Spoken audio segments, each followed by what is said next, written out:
Morning, Assalamu alaikum, dear students of Junior 5. How are you all? I hope you all will be fine. Dear students, open your textbook page 84. At page 84, we have the unit of flash of light, and we have started it, and we have completed the reading with translation of first page 84 till here. Today we are going to read from the third paragraph. So dear students, you are requested to keep your pencils in your hand so that you can write the meanings of the difficult word and pay full attention.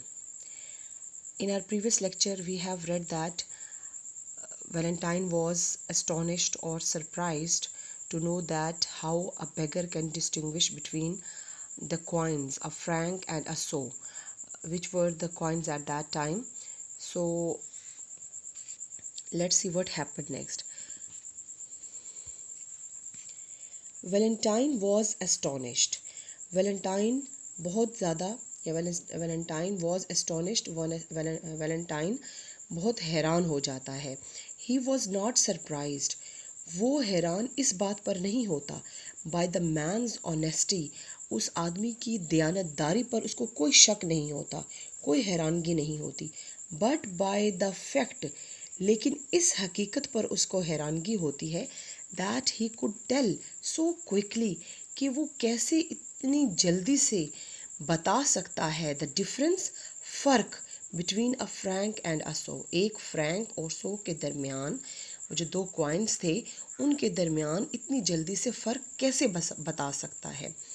How did you know that I had given you a franc? asked Valentine. Valentine पूछता है कि कैसे आप जानते हैं कि मैंने आपको फ्रैंक दिया है. Oh, replied the beggar. Beggar ने कहा, oh, it's enough for me to pass my finger over it. मेरे लिए काफ़ी है. It's enough for me. मेरे लिए काफ़ी है to pass my fingers. कि मैं अपनी उंगली गुजारूं. Over it, इसके ऊपर से. कि मतलब मैं इस कॉइन के ऊपर से उंगली गुजारना ही मेरे लिए काफ़ी है, ये जानने के लिए कि ये फ्रैंक है या सौ है. This was a flash of light in Valentine's head. ये वो फ्लैश ऑफ लाइट थी, ये वो रोशनी की लहर थी या रहनुमाई थी या वो आइडिया था जो कि वैलेंटाइन के जहन में आया. इस बात से उसके जहन में एक आइडिया आया. Valentine's allowed the beggar to keep the franc. Valentine ने इजाज़त दे दी द बेगर को कि वो इस फ्रैंक को अपने पास रखे. आल्दो अगरचे it was a great deal of money in those days. ये जो फ्रैंक था, ये जो सिक्का था, उन दिनों में बहुत ज़्यादा वैल्यू थी. ग्रेट डील ऑफ मनी, बहुत ज़्यादा पैसा समझा जाता था, बहुत ज़्यादा इस सिक्के की वैल्यू थी. As he continued his walk, जैसे ही उसने अपनी जो उसका जो वॉक कर रहा था वो जारी किया, दोबारा वो जाने लगा. ही थॉट टू हिमसेल्फ, उसने अपने आप से सोचा, ठीक है, उसको ख्याल आया. If the blind can distinguish at the least touch a piece of money, कि अगर एक ब्लाइंड, एक अंधा इंसान कैन डिस्टिंग्विश, फ़र्क कर सकता है, एट द लीस्ट टच, एक छोटे से, एक हल्का सा, एट द लीस्ट मीन्स थोड़ा सा, हल्का सा टच करने से, अ पीस ऑफ मनी, एक जो पैसे का जो टुकड़ा है उसको हल्का सा टच करने से वो फ़र्क बता सकता है. Why should they not distinguish a mark, तो क्यों नहीं वो कोई निशान, अ लेटर, कोई हरूफ तहजी या कोई ख़त, और अ फिगर, या कोई जो फिगर है, हिंसा है, उसको उसके दरमियान फ़र्क क्यों नहीं कर सकेंगे. इन शॉर्ट, मुख्तसर, दे शुड बी एबल, वो इस काबिल हो जाएंगे, टू डिस्टिंग्विश एनी साइन, कि वो किसी भी साइन के दरमियान फ़र्क कर सकें. So long as it is raised, जहाँ तक कि वो उभरा हुआ हो, कि अगर इन निशानों को, इन ख़त को या इन हिंसों को उभार कर लिखा जाए, उभार कर बनाया जाए, उभरा हुआ हो थोड़ा सा, तो वो इजीली उनको, किसी भी साइन को वो उसमें फ़र्क कर सकते हैं. विद दिस आइडिया, इस ख्याल के साथ, Valentine took home a blind boy, Valentine एक वो वाला बैगर नहीं था, कोई एक लड़का था, ब्लाइंड बॉय, एक अंधे लड़के को घर ले आता है, हु ही फाउंड बेगिंग, जिसे उसने, बेगिंग मीन्स भीख मांगते हुए पाया, at a church door, church के डोर पर एक लड़के को, एक अंधे लड़के को भीख मांगते हुए पाया, तो वो उसको घर ले आया।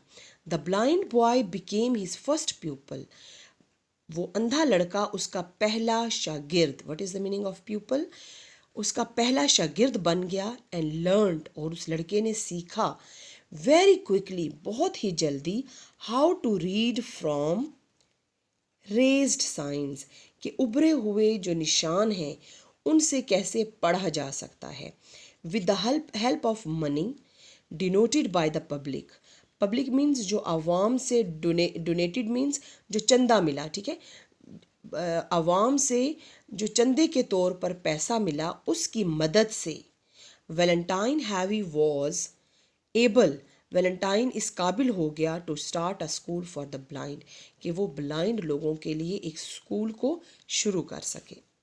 सम ईयर्स लेटर, कुछ सालों बाद, a blind man called Louis Braille, एक अंधा आदमी जिसका नाम लुइस ब्रेल था, 1809 to 1852, that was the date of birth, and this is the date of death of Louis Braille. Also a French man, जो कि एक फ्रांसीसी आदमी था, जो कि अंधा आदमी था, लॉइस ब्रेल, लाइक वैलेंटाइन हैवी की तरह, जैसे उसने ब्लाइंड लोगों के लिए he worked for the blind people, he also did work for the blind people, उसने भी वैलेंटाइन हैवी की तरह perfected a system of writing, उसने परफेक्टेड मीन्स मुकम्मल किया, एक सिस्टम बनाया, ठीक है, परफेक्ट करना, कोई सिस्टम मुकम्मल करना, परफेक्ट उसको शक्ल देना, आ सिस्टम ऑफ राइटिंग, एक लिखाई का एक सिस्टम बनाया, स्पेशली ख़ास तौर पर for the blind, specially for the blind, blind लोगों के लिए ख़ास तौर पर एक लिखाई का सिस्टम बनाया। This writing is called Braille, इस राइटिंग को, उनकी जो लिखाई है उसको, इस सिस्टम को क्या नाम दिया गया, ब्रेल, ब्रेल नाम दिया गया।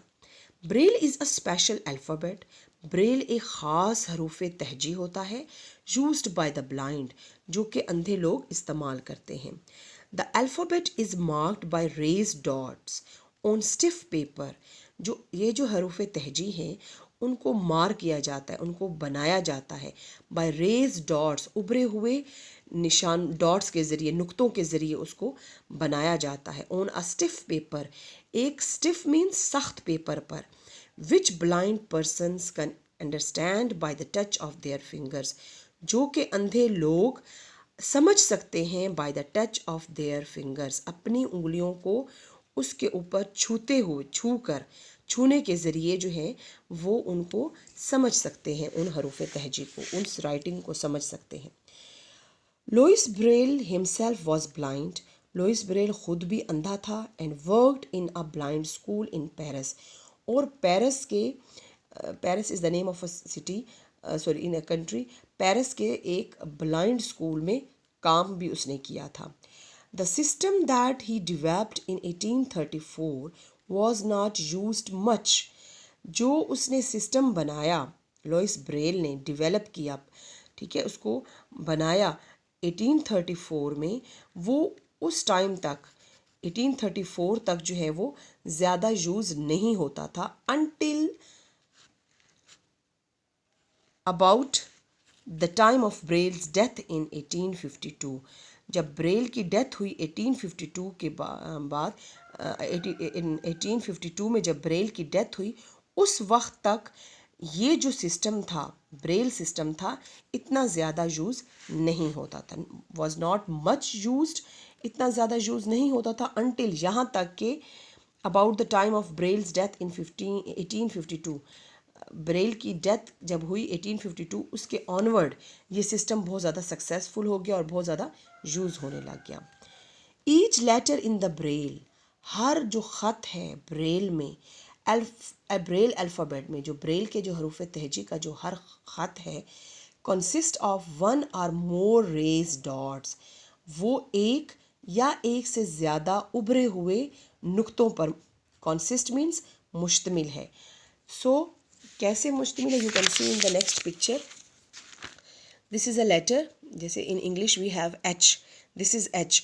सो ये this letter is consist of raised alphabets and unraised. You can see there are three raised alphabets and three unraised. जो कि light हैं या छोटे हैं, these are unraised. ये उभरे हुए नहीं हैं. And those who are bigger in size, जो कि size में आपको बड़े नज़र आ रहे हैं, they are raised. ये उभरे हुए ख़त हैं. तो they have the specific pattern of raised and unraised dots through which they can distinguish which word or alphabet is this. So क्या है कि जो ब्रेल के जो हरूफ तहजी हैं उसमें हर जो अल्फ़ाबेट है या ख़त है वो कॉन्सिस्ट मुश्तमिल है of one or more raised dots, एक या एक से ज़्यादा उभरे हुए नुक्तों पर मुश्तमिल है.